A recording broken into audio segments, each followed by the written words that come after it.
Have you ever heard someone say buying a house is stressful?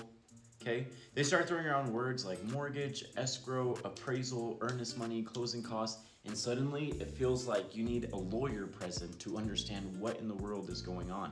But here's the thing, buying a house isn't as complicated as it may sound.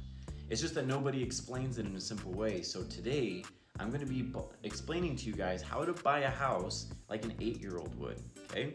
So now I want you to imagine that you're walking through a neighborhood and all of a sudden you see this beautiful tree. Remember, you're an 8-year-old, and there's a tree house on there.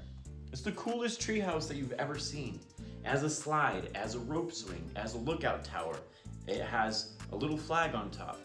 All the things that you could ever possibly dream of as a child, it's on that greenhouse. It's the greatest tree house you've ever seen, okay?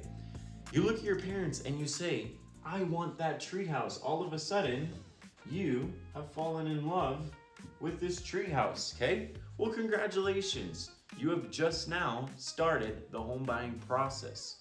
Let's walk through what happens next. So the very first step is super simple. You have to find the house that you love, okay?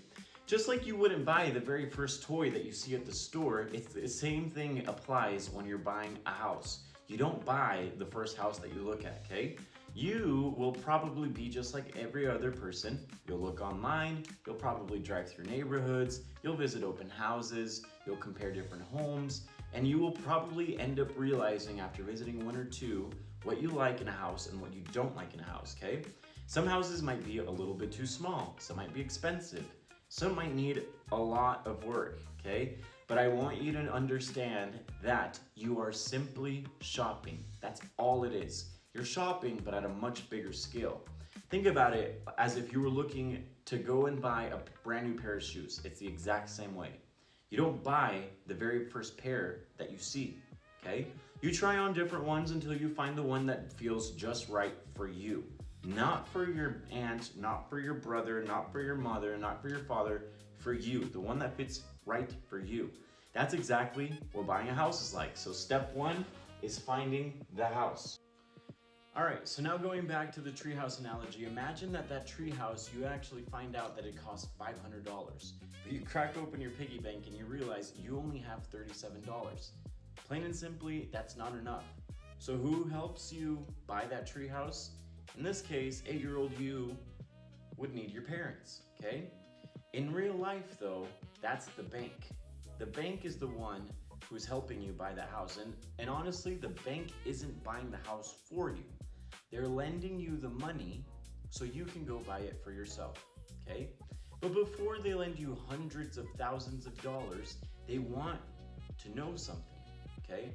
And that is, can they trust you? Can they trust you? Do you pay your bills on time?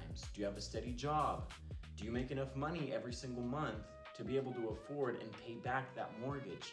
Have you been responsible with money in the past, okay? If the answer is yes, the bank says, we believe you can pay us back, and they're all happy, okay?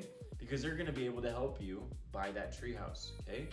We believe that you can pay us back, and that is called pre-approved, okay? And honestly, the bank is gonna say, we've looked at your financial picture and we think that this is how much that we're gonna be able to lend you. That's what pre-approval is. So that way you know what price range to shop in instead of falling in love with a house that you probably won't end up being able to afford later on. And that is step 2. So now, all of a sudden, you're pre-approved and the bank said, hey, we checked all your financials, we'll be able to lend you some money, okay? Now, imagine that another kid also wants the same treehouse that you were eyeing. Are you guys gonna fight it out? No. You just can't stand there and hope nobody else buys it, okay? You're gonna go and you're gonna tell the owner, hey, Mr. Owner, I like that treehouse. I would actually want to buy that treehouse from you. In real estate, that's actually called making an offer, okay? And an offer isn't just saying, oh, hey, I like your house. It's actually saying, I'm willing to actually buy that house, pay this amount, and here's the plan for how I and the bank are going to complete this purchase, okay? Sometimes the seller says yes and everyone's happy. Other times the seller says no and that is totally okay. Sometimes they say, I like your offer, but I actually would like a little bit more money. And that is called a counter offer. When you submit an offer and they say, hey, I don't like this one, how about we do this? That's a counter offer. Think about it like this. It's actually as if you were negotiating with a friend over trading baseball cards or Pokemon cards until both of you agree on a fair trade. One of you probably has Charizard and Pikachu, Then you guys swap. If you guys are okay with it, boom, everyone's happy. In real estate, it's the same thing. You throw in an offer. If the seller likes that offer, they will accept it. Or if you throw in an offer and the seller likes some parts but not all, they will create their own offer. They'll give it back to you and then you can accept it. And that is a counter offer, my friends. Now, let's say you went over to the owner of that treehouse and you threw in an offer because you told them that you wanted to buy it. And now the seller says, yes, they're actually willing to sell you that treehouse. All right, perfect, great, But how does the seller know that you are actually serious, Imagine you tell your friend, don't let anyone else buy that bike. Don't let anyone else buy your bike. I'm definitely gonna buy it. But then you disappear like this for 2 weeks. Your friend is probably gonna think, I actually don't know if this guy's actually gonna come back and buy my bike. So instead, to show your friend that you're actually serious about buying his bike, you hand your friend something valuable to show your friend that you're serious and that you actually want to buy his bike. Maybe it's your favorite baseball card, or maybe it's actually $20 that you found in your pocket, You're basically saying, I am committing to this, and by me giving you this, I am showing you that I actually want to buy your bike. That, my friends, is what earnest money is, It's money that you put down to show that you're serious about buying a house. It does not mean that you're paying extra. A lot of people get that confused or mistaken. It usually just becomes part of what you're already paying for that house. Nothing extra. And again, it's just simply showing the seller that you're serious and that you're committed to buying their property. Before you buy that tree house, wouldn't you want to climb up and double check it? Wouldn't you want to make sure that the boards aren't broken, or wouldn't you want to make sure that the ladder that you need to climb to get up there is actually safe and can actually support you? Of course, or at least I'd hope you would, That's exactly what the next step is. Step 5 is inspecting the house, a home inspection, A professional home inspector will go into the house that you're wanting to buy and just simply look for problems. They check things like the roof, they check things like the plumbing, they check the electrical systems, the heating and cooling systems, and simply anything structural and major that won't be a surprise for you later on when you actually end up buying that house. Another one that they'll check is the foundation, So now the inspector is not going to decide for you or tell you whether you should buy the house or not. The inspector is simply going to give you a report letting you know what he or she found, and then it is up to you to figure out if you actually want to follow through and continue buying that house, or if you decide, maybe this one has a lot of problems, I don't have the time or the money to actually end up fixing them. So then you can use a contingency called the inspection contingency, and that means that if you simply don't like anything that is on that report, your agent, in this case me, I would help you walk away from that deal.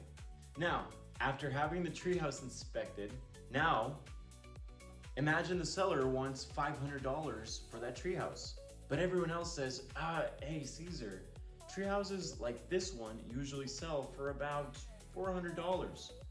Would your parents want to give you those $500 to buy a treehouse that's actually worth $400? Probably not, And the banks think the same exact way. So they hire someone called an appraiser. Step number 6 is the appraisal, And the appraiser compares the home to similar homes that recently sold. Their job isn't to tell you whether if the house is ugly or beautiful. Their job is simply to let you know what the estimated market value is.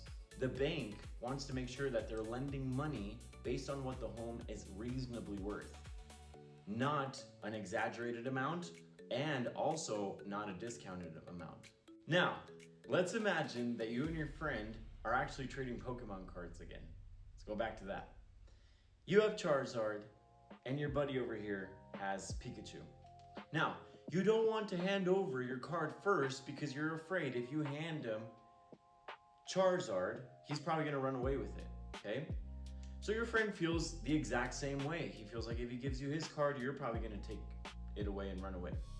So me, the teacher, steps in and says, give me both of those cards to me. I'll hold on to them until you're both ready. Once everyone has kept their promise, then I will hand each person their brand new card. That way, nobody gets cheated. And that, my friends, is step number 7, and that is escrow, okay? So escrow is really interesting because it is a neutral third party that safely holds important things like money and documents until everyone has done what they said that they were going to do and agree to the terms. It helps make sure that the transaction is fair for everyone.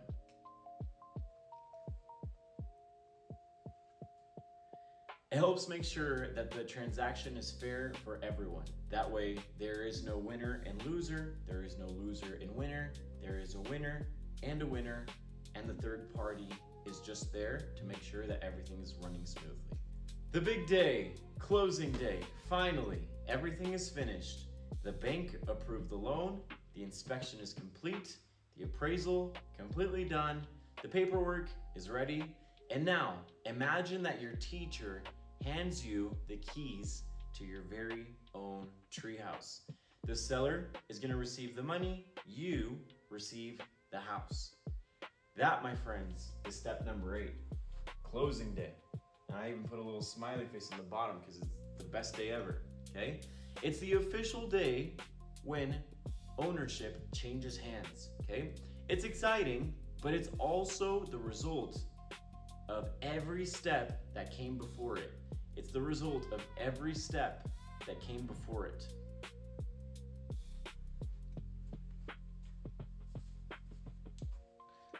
So looking back at those previous steps, we had to go not through just 1, through 2, through 3, through 4, but all the way. We had 8 major steps, and that's as simple as that. Whether you want to buy a tree house or you want to buy a real house, there are simply 8 steps, and that's it.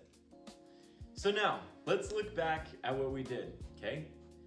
First of all, we found a house that we loved, not that we tolerated, that we loved. We found out how much we could afford, we threw in an offer, and then we had to end up showing the seller that we were serious by providing some earnest money, okay? We checked the house for potential problems, and so that way there are no surprises in the future. We hired an appraiser to figure out and actually confirm the value of the house that you're gonna buy. And then a trusted third party helped keep everything safe. And then after that, you got the keys, okay? When you break it down into simple steps, buying a house really isn't magic. It really is just a series of promises that everyone keeps and everyone works together to keep, okay? And here's something that I want you to remember. Here's something that I want you to remember. Every homeowner you know, from your parents to your neighbors to your friends, went through this exact same process. And if they can do it, you can do it too, especially with the right team guiding you step by step along the way. If this video helped you or made any sense and it made you realize how easy it is to buy a house, subscribe to my YouTube channel, Cesar Diaz. I'm your friendly and local real estate agent here in the Magic Valley. If you want my contact information, hit me up.